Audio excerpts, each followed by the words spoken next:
ఉన్నన్నాళ్ళు మా అత్త ఈ ధాన్యలక్ష్మి గారు దాని ఉసురు పోసుకున్నారు. అయినా అది సర్దుకుపోయింది. కాని భర్తే ప్రేమ లేదనంటే ఆత్మాభిమానం దెబ్బతిని ఇంట్లో నుంచి వెళ్ళిపోయింది.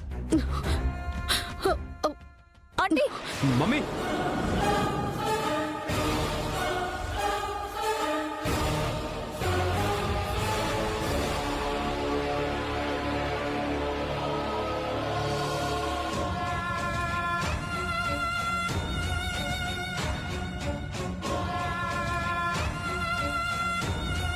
మంచి పని చేసింది.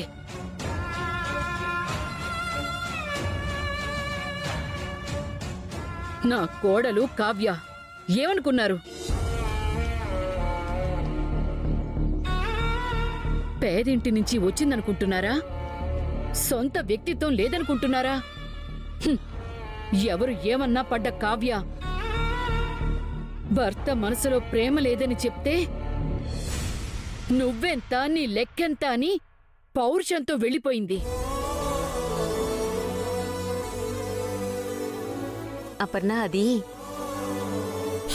ఏం పౌరుషం వదినా, అహంకారంతో వెళ్ళిపోయింది. అప్పటికి మా అమ్మ క్షమించమని రాజ్ని అడగమని చెప్తూనే ఉంది.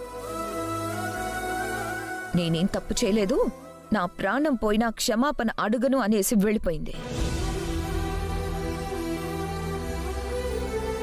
శభాష్, దట్ ఈస్ కావ్య.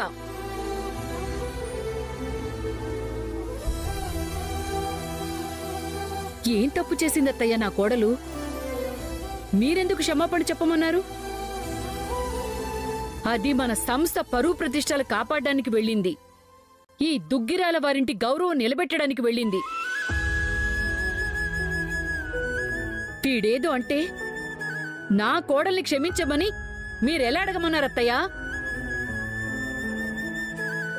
సాటి స్త్రీగా ఇంత అనుభవం ఉన్న ఇంటి పెద్దగా మీరనాల్సిన మాటేనాది? నిజమే అపర్ణ. వీడు తెగేదాకా లాగుతున్నాడు. ఈ రుద్రాణేమో అగ్నిలో ఆద్యం పోస్తోంది.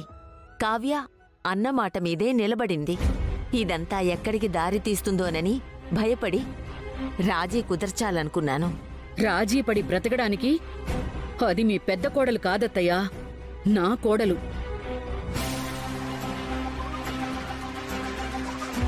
నేనంటే నీ కొడుకు చేసిన ద్రోహాన్ని గొంతులోనే దిగమింగి జీవచ్చమల్లా మారిపోయి రాజీపడి బ్రతుకుతున్నాను. దానికేం కర్మ? నీతిగా నిజాయితీగా బ్రతికే నా కోడలు రాజీపడి క్షమించమని అడగడమేంటి? ఒకవేళ అది గాని వీణ్ణి క్షమాపణ అడిగుంటే నేనే దాన్ని చెంప పగలగొట్టుండేదాన్ని.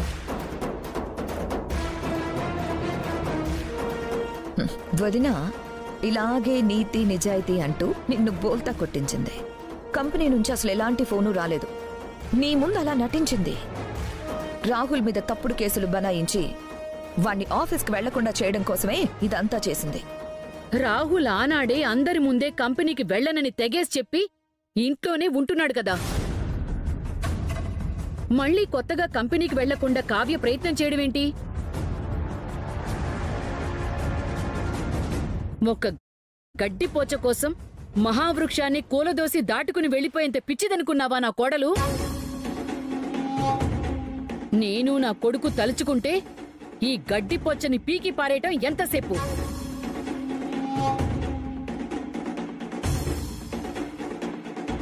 నాకిప్పుడు నీ మీద కూడా కోపం రావడం లేదు.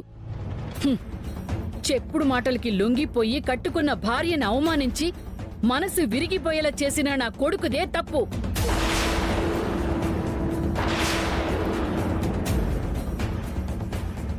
రే, చెప్పుడు మాటలు చెప్పేవాళ్ళదే తప్పు కాదురా, అది విని అజ్ఞానంలో బ్రతికేవాళ్ళదే తప్పు. ఆ తప్పును కూడా క్షమించగలను. కాని కావ్యం నువ్వేమన్నావురా? బలవంతంగా పెళ్లి చేసుకున్నావా? బలవంతంగా కాపురం చేశావా? అంటే దాని మీద నీకు నిజంగా ప్రేమ లేదా? మీ మూడ్ ని రిఫ్రెష్ చేసుకోవాలా? మీకు కావాల్సిందల్లా ఒకే ఒక సాఫ్ట్ టచ్. మీ బట్టలపై కన్ఫ్యూజ్ అయ్యారా? సాఫ్ట్ టచ్ యొక్క కొత్త టచ్ యాక్టివేషన్ టెక్నాలజీతో ప్రతి టచ్ తో మరింత పరిమళం వెదజల్లుతుంది. సాఫ్ట్ టచ్ బ్లాక్ డబుల్ పరిమళం. బిర్యానీ పేరుతో అందరూ తింటారు పులావ్. అసలైన బిర్యానీ తినాలంటే రావాలి నువ్వు హైదరాబాద్. థమ్స్ అప్ తుఫానీ బిర్యానీ హంట్ వచ్చింది హైదరాబాద్ కి.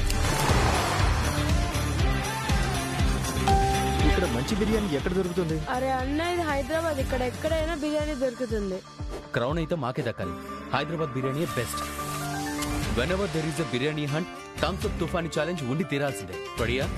Always ready.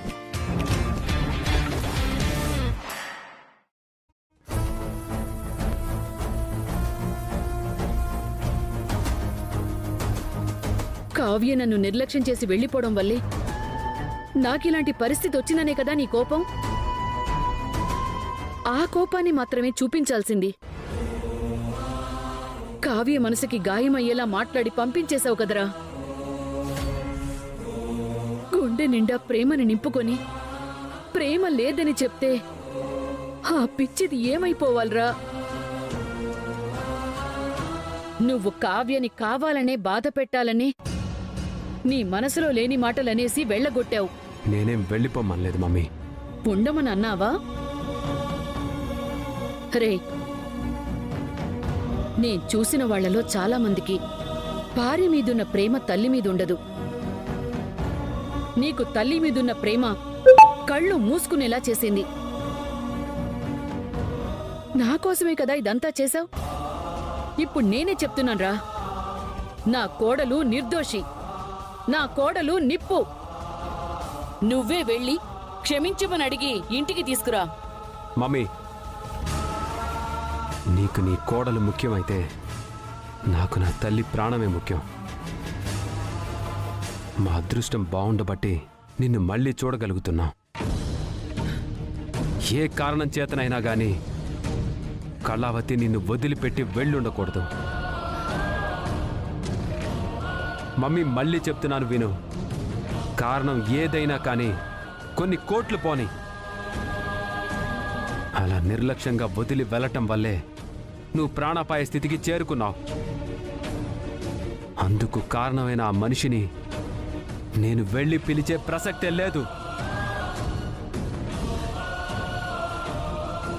సారీ మమ్మీ, ఈ ఒక్క విషయంలో నన్ను క్షమించు.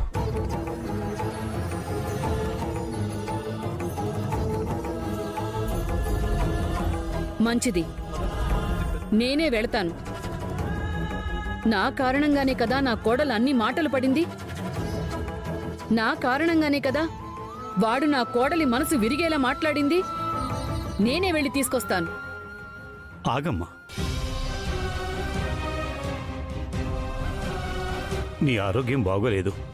ఈ రాత్రిపూట నువ్వంత దూరం వెళ్ళటం మంచిది కాదమ్మా. నేను మీ అత్తయ్య వెళ్ళి కావ్యని ఒప్పించి తీసుకొస్తామమ్మా, సరేనా? మీరంతా నా కోడలు గడప దాటి వెళ్ళిపోయేటప్పుడు ఏం చేశారు మావయ్య గారు? నా మనవరాలు అన్ని ప్రతి విషయంలో వెనకేసుకొచ్చే ఈ అత్తయ్య గారు ఏం చేశారు? తండ్రి తర్వాత తండ్రినని చెప్పుకునే ఈ పెద్ద మనిషి ఏం చేశారు?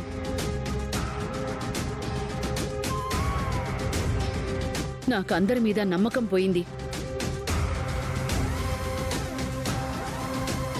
భర్త ఇంట్లో లేనప్పుడు భార్యని అవమానించడం ఎంత తప్పో, అత్త ఇంట్లో లేనప్పుడు కోడల్ని గడప దాటనివ్వడం కూడా అంతే తప్పు.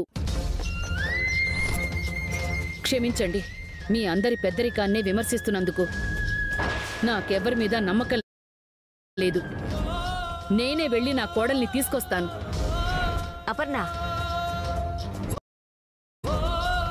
నీ కోడలి కోసం నువ్వు ఆరోగ్యం కూడా లెక్క చేయకుండా వెళ్తానంటున్నావు. మరి మా కోడలి ఆరోగ్యం ఏమైపోయినా పర్వాలేదని మేమెలా అనుకుంటాం? అత్తగా నేను చెప్తున్నాను, లోపలికి వెళ్ళు. మీ మావయ్య గారి మాటనే లెక్క చేయదలుచుకోలేదా? కావ్య ఎవరు వెళ్ళినా రాదత్తయ్యా. నా కోడలే నా మాట వినకపోతే నీ కోడలు నా మాట ఎలా వింటుంది? ఇప్పుడు నువ్వు వెళ్తే నీకేదైనా అయితే ఎవరు దోషులుగా మిగిలిపోవాలని కోరుకుంటున్నావు? అవన్నీ కాదమ్మా, మేము ఉదయమే వెళ్తాం. నువ్వు వెళ్ళి విశ్రాంతి తీసుకో, ప్రశాంతంగా ఉండమ్మా. మళ్ళీ మన కావ్య మన ఇంటికి వస్తుంది.